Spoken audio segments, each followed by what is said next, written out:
Thank you so much, Reverend Ingram and choir.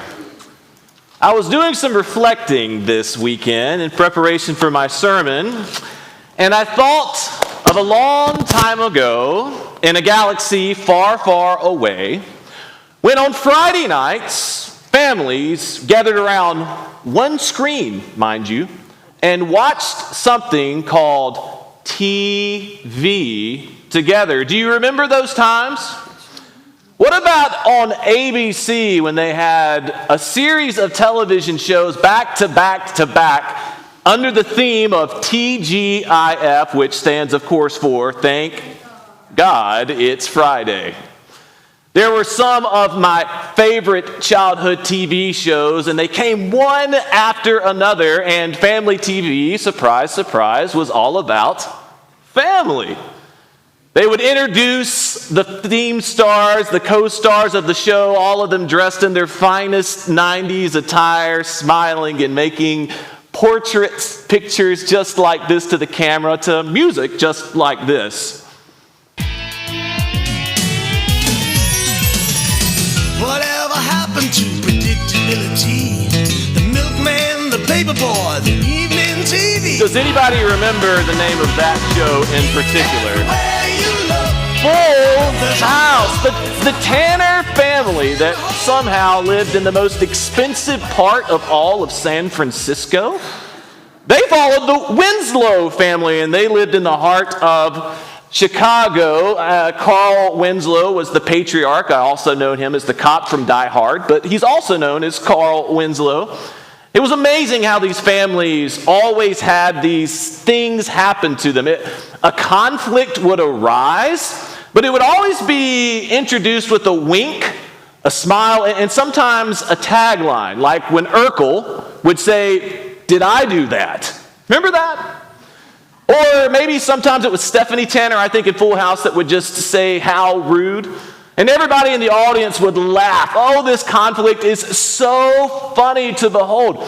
Not only that, but amazingly, these conflicts were not only presented, but resolved. All inside of a 30-minute time slot. And then as they introduced the resolution to the conflict, it would always be keyed in by that cheesy synthesizer music. Remember that? People began to pour their hearts forward to one to another as all was made well. Man, what a great TV show. But I'm going to let you in on some disappointing news. It was all fiction. Unfortunately, these sorts of family dynamics, while being introduced to us by parody and comedy, they aren't really akin to real life, are they? I mean, think about conflicts that you have had in your family, perhaps those that are going on right now. Were they introduced with smiles and laughters and funny taglines? No.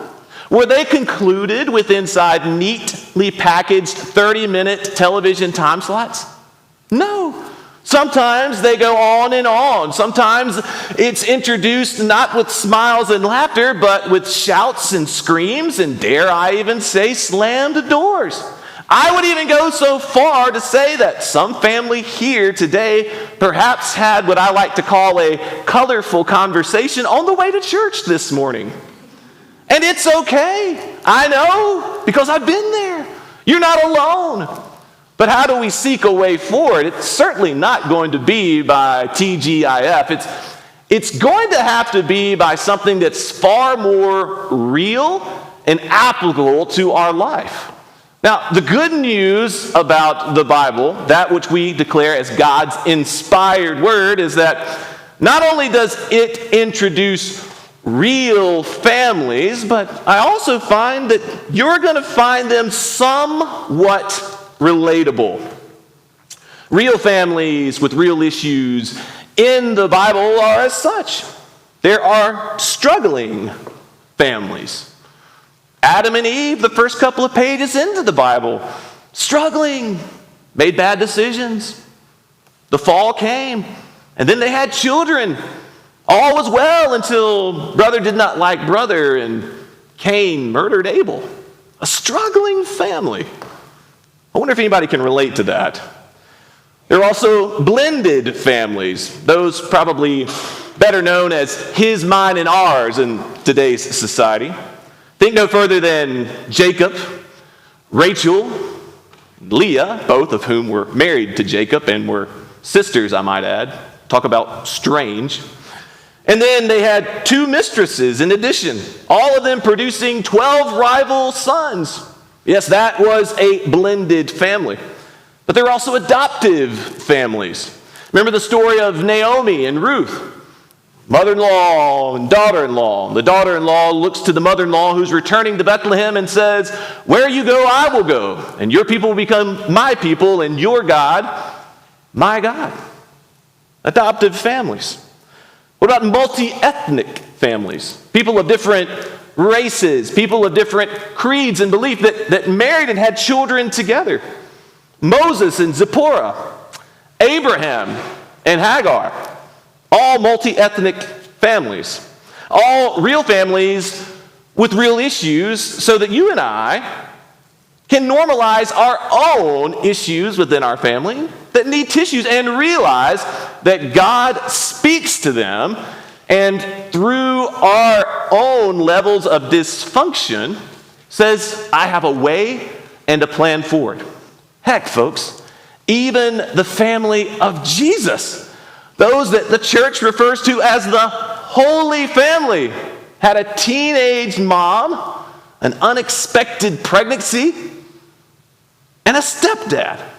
All to say, whatever level of weird you think your family is, it ain't that bad.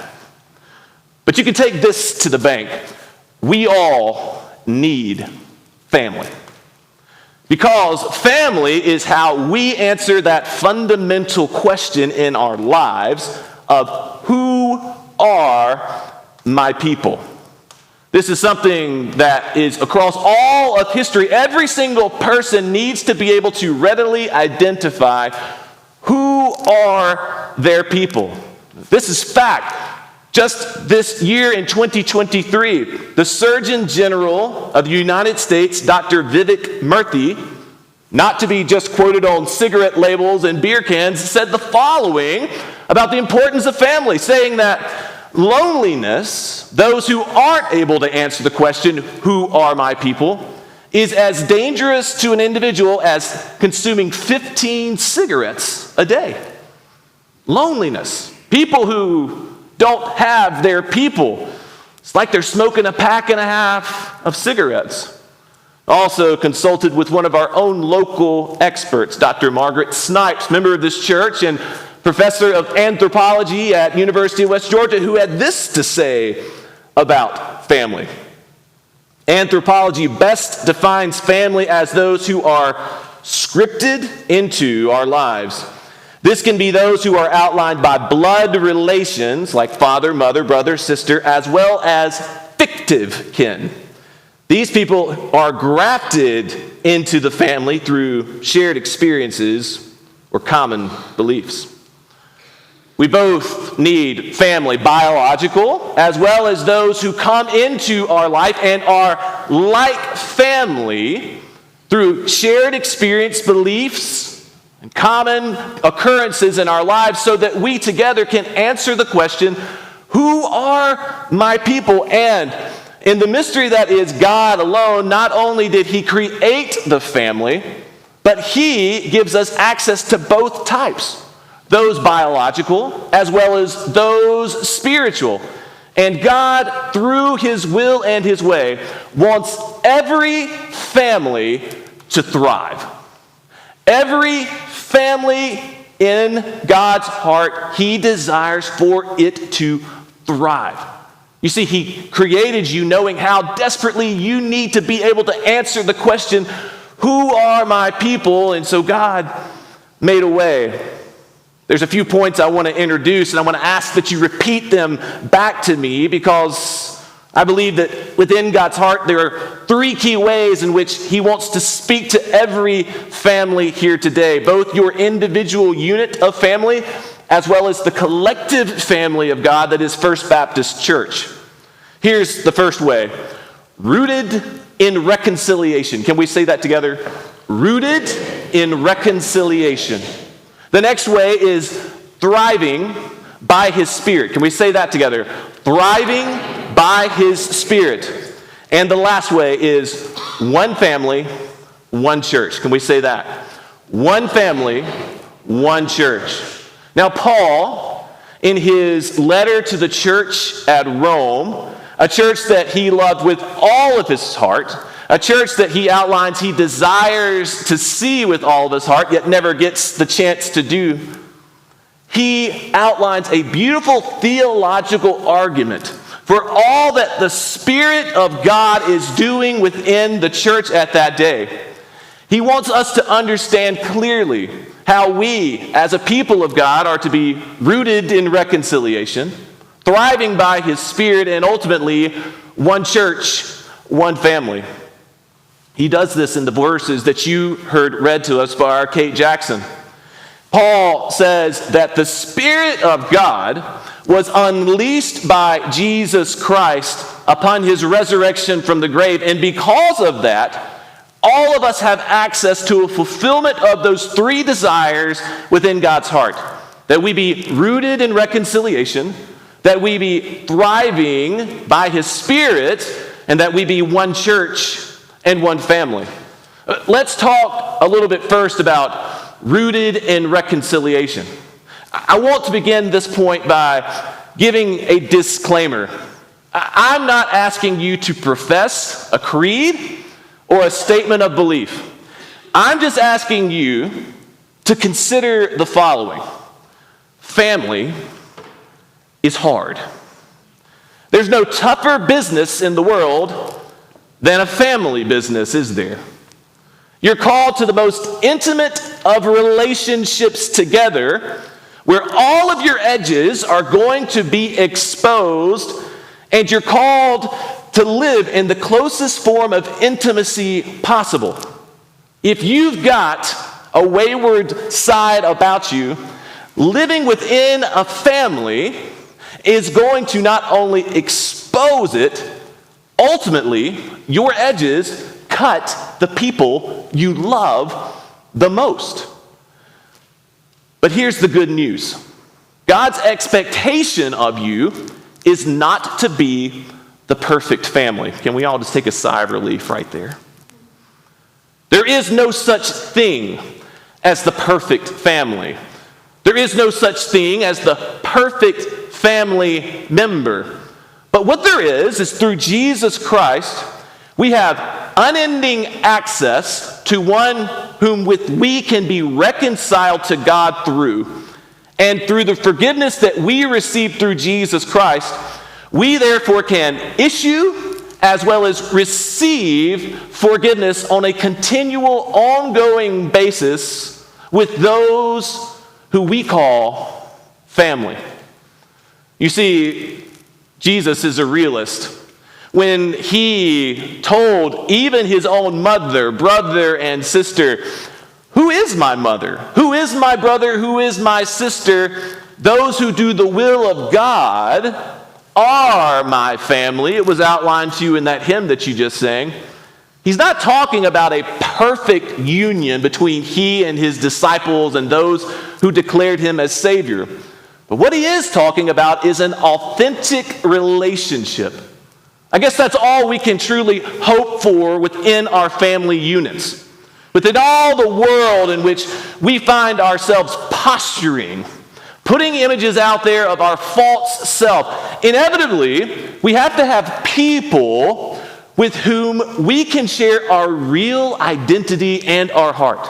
Because if not, we are going to be, even while surrounded by so many others, a part of that statistic that says we are the loneliest generation yet.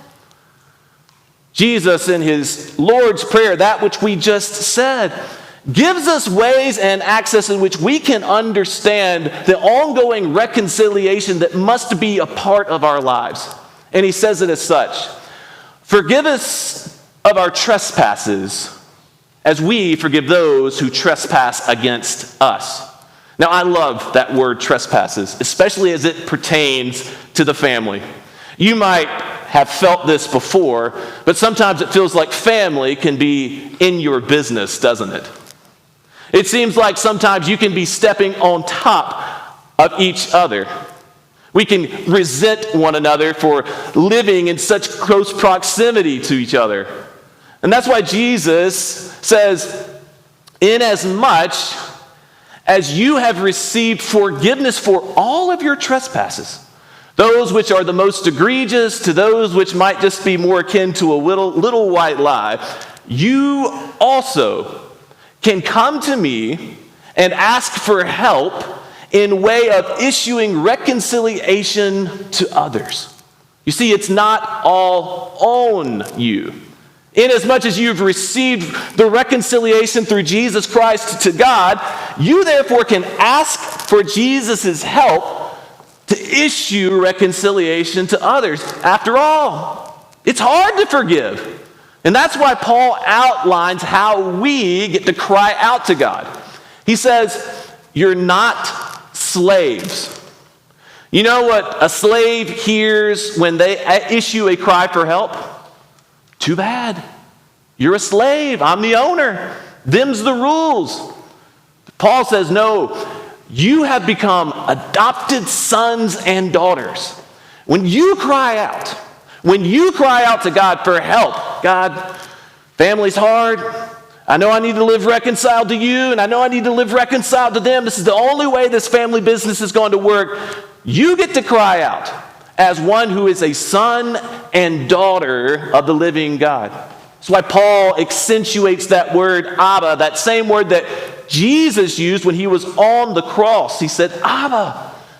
Abba, he cried out to God in a personal word that meant daddy. This is the same way you get to cry out to God for help as you navigate the toughest business on the face of the earth, which is family business.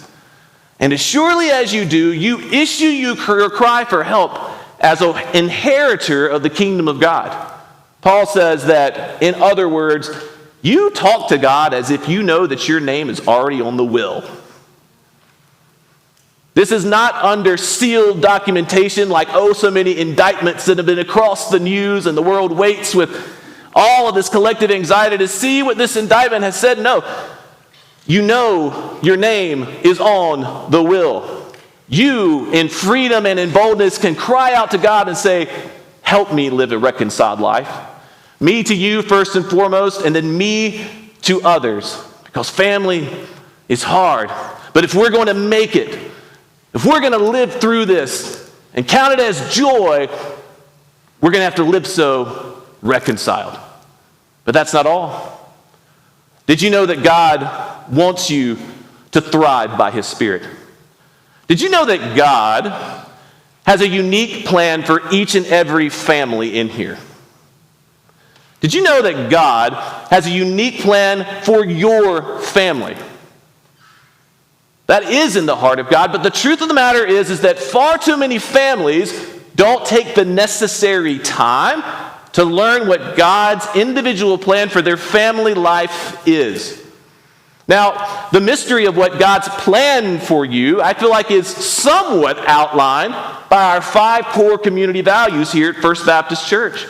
Worshiping, serving, giving, growing, and going. All of those things are within your family's spiritual DNA, but moreover, God has a specific ministry in His heart for your family to do. And He doesn't want you to have to rely on your own strength. That's why He says, I give to you my Spirit. A Spirit which empowers you and emboldens you so that as you go as a family, you draw nearer to one another as you make this world on earth as it is in heaven. But the Spirit of the Lord is not the only presenting factor in our world. There is competition to God's Spirit. Paul outlines it earlier in chapter 8 in Romans. He says there is another spirit in the world. It's called the flesh. Now, the flesh is something that we as human beings also consume. It makes us full, but it does not make us fulfilled. It's like having gone recently to the lawnmower repair shop. I had taken my lawnmower there because it had stopped running, and I asked the mechanic who had fixed it, why did it die? He said, it's quite simple, Pastor. You put old fuel into your motor. It looked like fuel, it smelled like fuel, but it had broken down, and inevitably what it did across the course of time is that it clogged up your carburetor. Your motor could not run, and that's exactly what I think the fuel of the flesh is. They're these things that we can put into the life of our family, and they make us go for a little bit. But ultimately, because it's not the fuel of the Spirit, the engine clogs up and it stops. We become exasperated, frustrated. Sometimes we even become divided, and it leads to rupture within the family unit. I think it's reflected widely in remarks that I hear so many times from families this day and age who say, in effect, there's just too much going on. We're overwhelmed. There's just too much going on. That says to me that the family is having a hard time hitting on all cylinders. They're not thriving by the Spirit. They cite things like the overwhelming conglomeration of band and travel ball and work and college football and dance, and the list goes on and on and on. And it's at times when I hear this where I just have a question that comes up in my heart and mind, and it's truly something that is in truth and love. I want to stop and just ask families to evaluate, do you realize you have a choice in the matter? Do you realize that yours is the choice of which type of fuel you're going to put in the life of your family? Do you realize that saying no to something means saying yes to something else? Do you realize that saying no to the fuel of the flesh, the busyness of this world that can choke up the engine of the family, is a way of saying yes to the freedom of God, where you can come and be revived and then thrived by His Spirit? Your family has a choice. We have a choice. And as we do it, Paul says that there is a witness within us. It says that the Spirit of God says to our individual spirit in so many words, yes, that's it. You're living the life of the Spirit, family. It's no surprise that you feel alive. It's no surprise that you feel connected one to another. It's no surprise that you think that, gosh, I only think it's only going to get better between us. It's the difference of living a life that's fueled by the Spirit instead of the flesh. And all of this comes to one central theme. Inasmuch as individual families of God lived reconciled to God and to one another, inasmuch as individual families are fueled by the Spirit, they're thriving by the Spirit, then we collectively can come together and be under the banner of one church, one family. Now, I want to tell you how rare that concept is today. There are a lot of churches out there, but there's no unity. There are a lot of churches out there who come together, but there's no outcome. Do you follow? We are called to become one church, one family, as the hymn relayed, differently labeled, differently able, but yet all called to the mission of God. And that's why I've got two things to say about that. Number one, we are entering into a season, an exciting one at that, in which we are going to discern together what the will of God is for this, our church family. Differently abled, differently labeled, all sorts of opinions, all sorts of voices, yes, but our strategic planning committee is going to call us together so that we talk to one another, and through that conversation are able to articulate what is the kingdom dream of Jesus Christ for this First Baptist Church. And inasmuch as we are still learning and yearning to see exactly what that dream might be, we already have our instructions, don't we? As we await for those next steps, we live reconciled to Jesus Christ. We live reconciled one to another. We thrive by his Spirit, families. And we look forward to that day of greater unity still amongst this church in which we declare across the board, this is the will of God for First Baptist Church, and we will pursue it. As I conclude, I want to tell you that I feel like we're already living into this vision. As I walk the halls of this church frequently and interact with different groups of this church, I see one family, one church already occurring. I see it in the Women of Faith Sunday school class. Lisa Lofton, you are a Sunday school teacher for the ages. And you call together single ladies, some widowed, others who just never married, but you lead them beautifully. I attend the men's prayer breakfast sometimes, 7 a.m. Monday morning, just like it's been doing for the last 40 years. I see one family, I see one church. I see it in the adult choir. I see it in our 56ers who are having a pool party this afternoon. I see it coming together in FBC Youth, led by Reverend Caroline Moore. I see it in our deacon body. I see it on Mission on the Move. And I look forward to continuing to see it grow even still. So let me conclude by asking you these questions. These are questions that I want you to answer before God following this worship service and then to share one another with your individual family. Question number 1.